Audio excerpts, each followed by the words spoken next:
My name is Zohaib, and if I close my eyes even now, I can still see the image of her standing before me, trembling, begging me with folded hands for mercy. To the world, she was my aunt by relation, but in reality, she looked far younger, far more striking, almost ageless in her beauty. In fact, if I were honest, she appeared more attractive than her own daughter, Shamila, who was my fiancée. That sharp contrast was the beginning of a dangerous weakness inside me, a temptation I was not strong enough to resist. I was not supposed to be in that position at all. My uncle had trusted me like his own son. He was preparing for a long trip abroad and had asked me to stay in his house during his absence. His reasoning was simple. His wife and daughter would otherwise be alone, and he felt it was unsafe to leave them without a male presence in the house. Since I was already engaged to Shamila, he considered me family, someone who would protect them in his absence. I promised him with full sincerity that I would care for them and honor his trust. I remember clasping his hand with respect and telling him, "Your dignity is my dignity. Do not worry about anything." But fate has a way of exposing the hidden flaws inside a man. My uncle left, satisfied that his family was in safe hands, but within days my gaze began to drift where it never should have. The nights were long and silent in that big house. Shumila would lock herself in her room with her books, fully immersed in her studies, preparing for her future. She was quiet, disciplined, and distant. I, however, wandered the hallways, restless and sleepless. That is when I noticed her mother in a new light. She was not just a woman left behind while her husband traveled. She was vibrant, elegant, and painfully lonely. The more I looked at her, the more I felt the storm rising inside me. I told myself again and again that she was off limits, that she was family, that my loyalty should never waver. But temptation has its own language. Every time she appeared, her beauty struck me with such force that my mind clouded with selfish thoughts. The night it finally happened, she tried to resist. She begged, pleaded, told me I was her daughter's future husband, that I should respect the bond. But my desire had already overtaken my conscience. I cornered her with threats, promising to expose secrets she thought were safe if she refused me. And in that moment of fear, she gave in. That night became the beginning of everything I would later regret. To understand how I fell into such darkness, I must return to the beginning of my life. I was not born into comfort or stability. My father and his elder brother, the man I call my uncle, were once equal in fortune. They inherited the same share of land and wealth from their father. But where my uncle was ambitious and hardworking, my father was careless, drowning in bad decisions. Slowly, he lost everything.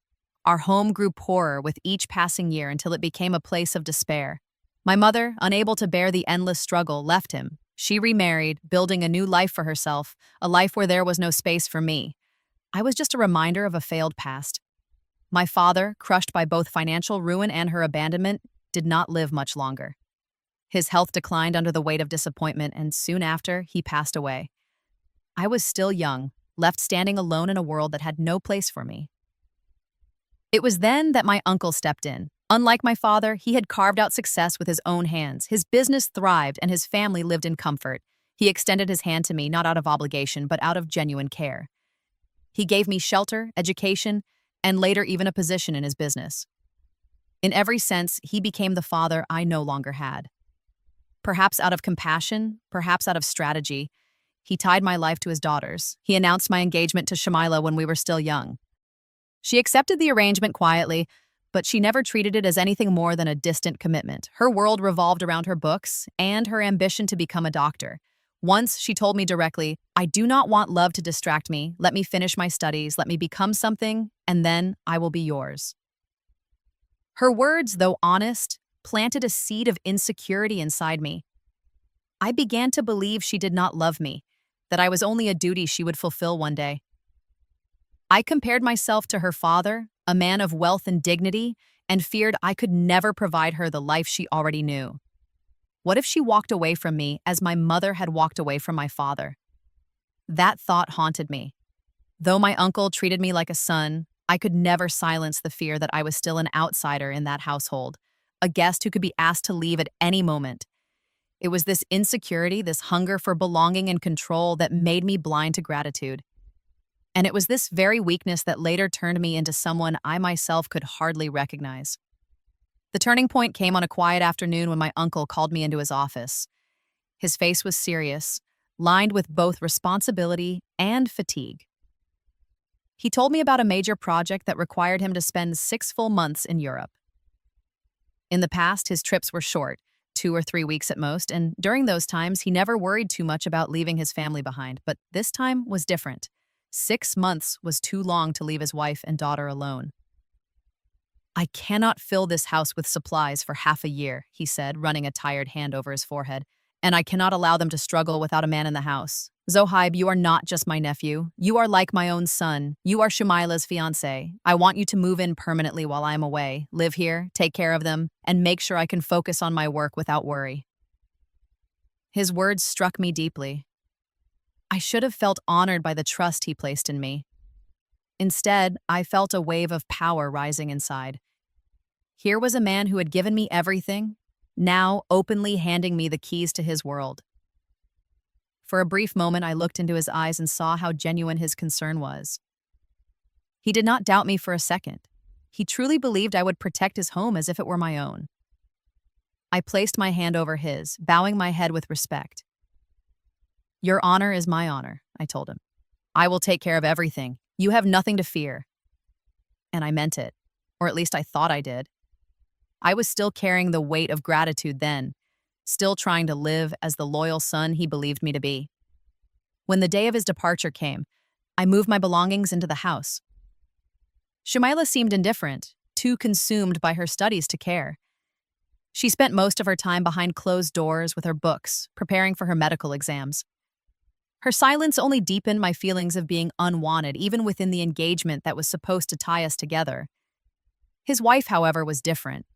She protested at first, saying she could manage alone, but my uncle insisted. "No," he told her firmly, "Zohaib is like family. With him here, I will not worry."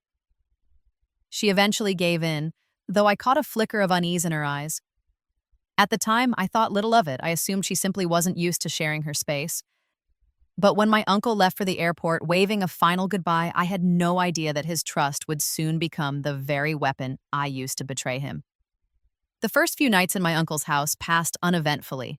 Shumaila, as always, buried herself in her textbooks, emerging only for meals before retreating once again into her room. Her discipline impressed me, but it also pushed me further into loneliness. She was my fiancée in name, but in reality she was distant, detached, and uninterested in anything beyond her future as a doctor. I told myself I should be patient, that once her studies were over, she would turn her attention toward me. But in the silence of those long nights, my mind wandered. I had always been a restless sleeper, and in the vast quiet of that mansion, I often roamed the hallways late into the night. The servants had gone home, the lights were dim, and the air carried an almost haunting stillness.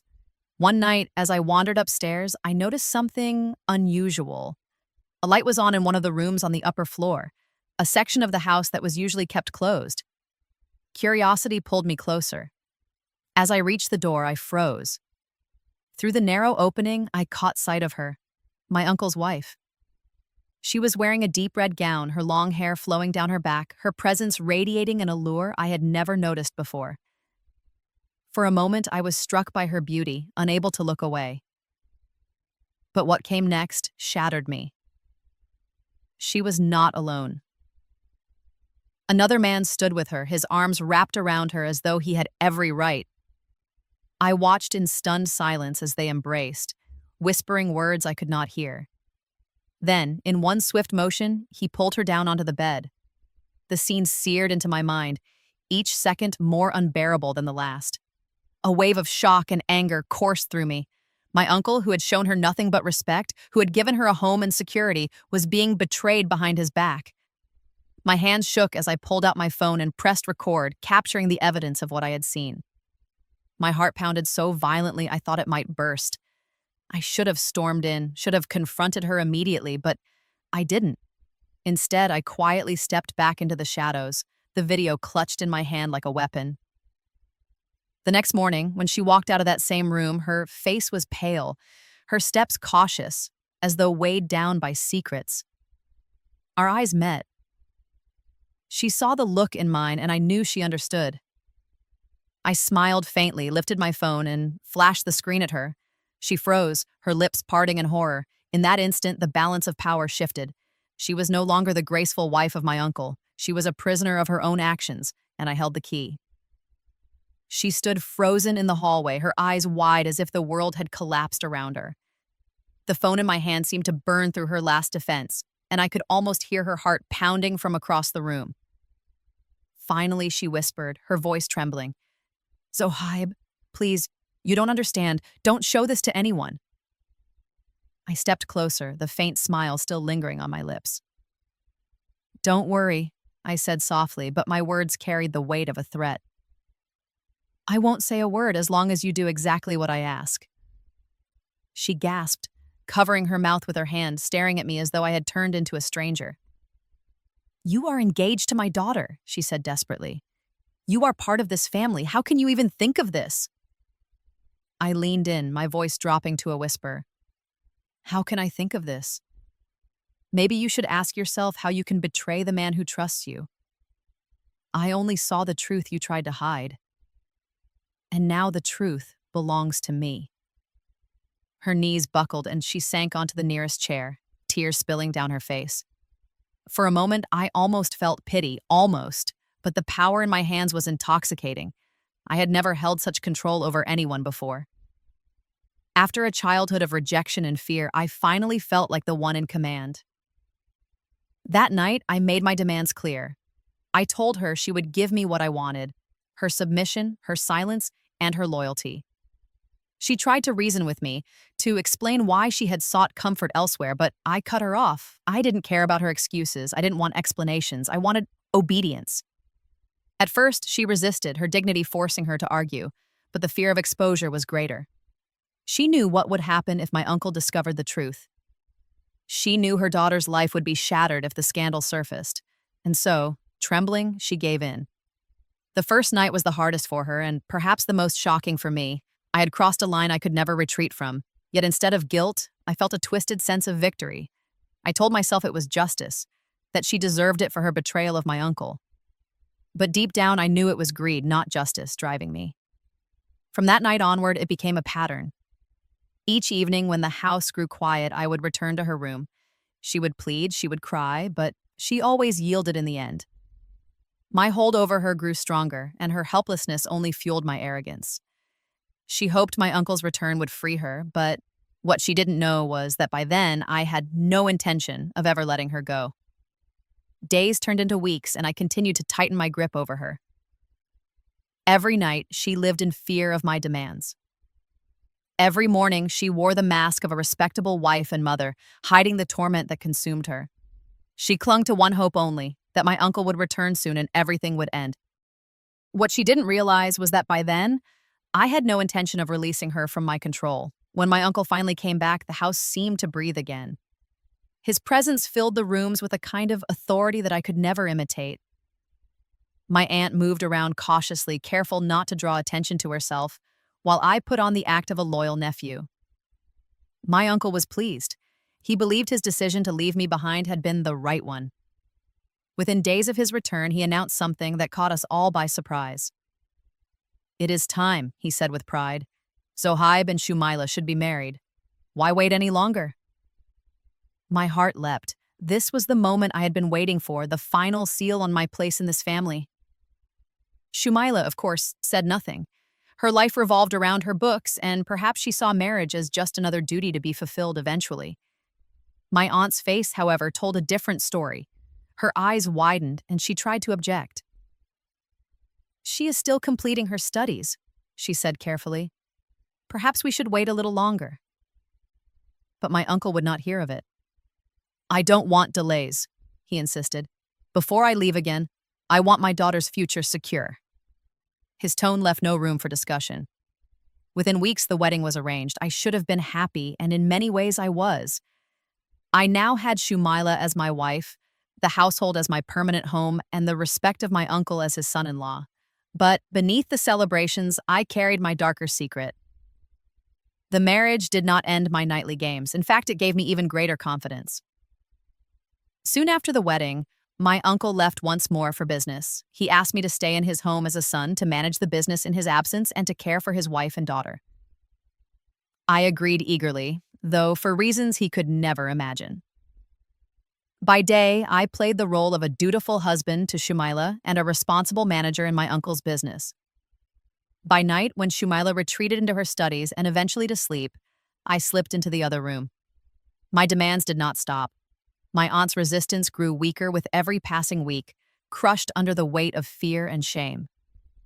What had begun as a secret betrayal now transformed into a twisted routine. I told myself I had everything: a wife, a home, wealth, and power. But I was blind to the truth. I was building my life on the foundation of destruction, and it was only a matter of time before it all came crashing down. 3 months passed after my marriage to Shumila, and from the outside, everything looked perfect. My uncle was abroad, the business was running smoothly under my care, and I was now firmly settled in his house as both son-in-law and nephew. To everyone else, I seemed fortunate, a young man who had been given both responsibility and love. But behind those walls, I was living a double life. By day, I was Shumila's husband. By night, I continued to exploit her mother, using fear and blackmail to bend her to my will. The irony was that Shumila never suspected a thing. She was consumed with her medical studies, her books stacked high on her desk, her nights long and quiet. She trusted me without question, believing I was busy with business or my own work when I slipped out of our bedroom. And for weeks, my secret remained untouched. But fate has a way of exposing the truth at the moment you least expect it. One night, I left Shumila's room after she had fallen asleep. I moved quietly toward the other side of the house, as I always did, my mind already rehearsing the threats I would use to extract what I wanted. But as I opened the door of that room and began to speak, another presence stepped into the darkness. "Zohaib," a voice whispered behind me. I froze. My heart thudded violently as I turned to see Shumila standing there in the doorway, her face pale, her eyes wide in disbelief. She had followed me. For the first time, she had caught me in the act. "What is happening here?" she demanded, her voice shaking but firm. Her mother, who had been cowering on the bed, let out a gasp. Panic spread across her face. She rushed forward, trying to cover the truth, but I was too arrogant to hide. Instead of retreating, I smiled cruelly. "You want to know the truth?" I said coldly. "Your mother has been mine every night. She gave me what I wanted because she had no choice. I hold her secrets in my hands, and she has no power to deny me." Shumila stared at me in shock, unable to comprehend my words. She turned to her mother, searching for denial, but her mother's silence spoke louder than any confession. Tears rolled down her cheeks as she finally whispered, "I was forced, Shumila. I never wanted this. He blackmailed me. I was only trying to protect you." The room was suffocating with silence. For the first time, my wife's eyes no longer looked at me with trust or indifference. They looked at me with horror. I had exposed myself, and nothing could ever be the same again. The silence in that room was unbearable. Shumila's eyes darted between me and her mother, searching for some explanation that could make sense of what she had just heard. Her lips trembled as she asked again, this time louder. "Is it true? Mother, is what he said true?" Her mother broke down completely. She clutched Shumila's hands, tears streaming down her face. "I was trapped," she sobbed. "I never wanted this. He threatened me. He found out things I had hidden for years, things about my past. If I resisted, he said he would destroy me. Destroy us. I kept it from you because I didn't want your life ruined." Shumila stood still, as if the floor beneath her had collapsed. She turned slowly toward me, her expression no longer confused. It was furious. "And you," she spat, her voice shaking with rage. "You are my husband, my father's nephew, the man my family trusted, and this is what you've done? You turned my mother's misery into a weapon for your pleasure?" Her words cut into me, sharper than I expected. For the first time, I felt the sting of shame, but my arrogance still forced me to defend myself. "She betrayed your father long before I came into this," I said coldly. "I only used what she gave me. Do not forget, Shumila, that I am also your husband. Everything I have done has been to secure our place, to ensure wealth and power." Her face hardened and she stepped closer, gripping my collar with both hands. Her strength startled me. Wealth? Power? You think this is what makes a man? No, Zohaib. A man is measured by honor, by loyalty, by the way he protects those he loves. You are nothing but a coward who feeds on fear. Then before I could react, she slapped me with such force that my head spun. For the first time in my life, I felt small, stripped of control. I tried to regain composure, but she pushed me away. "Get out," she shouted. "Pack your things and leave this house. I will not live a single day with a man who has no dignity, no respect, and no conscience. You are dead to me." I stood in disbelief. I had expected tears, maybe even silence, but not this fire, not this strength. Shumaila, who had always seemed quiet and distant, had finally revealed the steel inside her. Her mother sobbed silently in the corner, ashamed yet relieved that the truth was finally in the open. That night, I was no longer the master of secrets. I was the exposed villain, cast out of the very house I once believed I controlled. I stood outside the locked door that night, stunned, humiliated, and shaken in a way I had never been before. Shumaila's rejection echoed in my ears like thunder. For the first time, I began to realize that all the power I thought I had was nothing but smoke. Inside, her mother wept, her sobs faintly audible through the walls. And then, in the silence that followed, she finally revealed a truth that explained the secret she had carried for years. Shumaila sat with her, still trembling from anger and shock, and demanded answers. Her mother wiped her tears and spoke with a broken voice. "There are things you never knew," she confessed. "Years ago, your father gave me divorce in secret. He had already found someone else, a foreign woman he married abroad. To protect your future, he kept the truth hidden. To the world, we still looked like a couple. But in reality, we were no longer husband and wife." Shumaila gasped, unable to believe it. "You mean all these years?" Her mother nodded, shame and pain etched into her face. "Yes. I was alone, abandoned, and desperate. I did not want to destroy your life with the scandal of a broken marriage. So I kept quiet. But loneliness is a cruel enemy, and eventually I remarried in secret. The man you saw with me, he is my husband. I could never tell your father, nor you, because it would tear apart the fragile image we were clinging to." Shumaila fell silent, her eyes brimming with tears. The betrayal she felt toward me now blended with confusion about her own parents. The life she thought had been stable was, in fact, a fragile illusion. As for me, listening to her confession from the other side of the wall, I realized the full scope of my crime. I had discovered her secret, but instead of protecting her, instead of showing compassion for the pain she carried, I had turned her weakness into my weapon. I had fed on her fear, draining her wealth, crushing her spirit, all while convincing myself that I was in control. But now the truth had surfaced. My arrogance had been built on lies that were never mine to begin with. My aunt, no, the woman I had blackmailed, had been living a life of sacrifice, enduring humiliation to keep her daughter's future intact. And I, blinded by greed and insecurity, had only added to her suffering. Shumaila listened quietly, torn between heartbreak and anger, while her mother begged for forgiveness.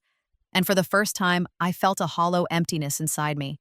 The walls I had built with blackmail were collapsing, and there was no place left for me to hide. When my uncle finally returned from abroad, the storm I had created could no longer be hidden. I was broken, cast out of his home, wandering the streets with nothing but regret. For days, I debated whether to confess or to run away from everything, but in the end, guilt consumed me. I went to him with tears in my eyes and admitted every detail, my betrayal, my arrogance, and the way I had exploited his wife's secret for my own selfishness. He listened silently, his face pale with shock. For a long time, he said nothing. Then, in a voice heavy with both pain and calm, he told me the truth. "You think she wronged me," he said, "but the truth is, I wronged her first. Long ago, I divorced her because I had given my heart to another woman abroad.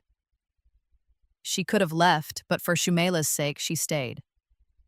She protected my daughter from the scars of broken parents, the scars you yourself know too well. I was the one who failed her, not the other way around."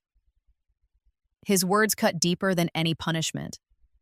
I realized that the woman I had crushed under threats was not a deceiver, but a survivor. She had sacrificed her own peace so her daughter could grow up without knowing the pain of separation. And I had taken advantage of that silence. When my uncle confronted her, she admitted everything. Yet instead of anger, he offered her understanding. "You did what you thought was necessary," he said. "I cannot blame you." His compassion stunned me. I expected rage, but he chose forgiveness. Shumaila, however, was not so easily moved. She looked at me with eyes filled with both hurt and fury. "You destroyed my trust," she told me. "You should have stood by my mother, not used her suffering for your greed. You do not deserve me." Her words were final, and for days she refused to even look at me. But my uncle, perhaps out of pity, pleaded with her to give me one more chance. He told her that I was lost, misguided, but not beyond redemption. Slowly, with time and persistence, I begged for her forgiveness. I promised I would change, that I would earn her respect through honesty and hard work, not blackmail and deceit. Reluctantly, Shumaila agreed to try again. And from that day, my life took a new turn. I threw myself into the business, into building a future through effort instead of shortcuts. I learned the hardest lesson of all: what is meant for you will come in its own time. Taking it through cruelty only leads to destruction. Now, when I look at Shumaila and the life we are rebuilding, I know this truth: greed ruins, but patience preserves. And I carry the weight of my mistakes as a warning, not just to myself, but to anyone who would think of exploiting another's pain.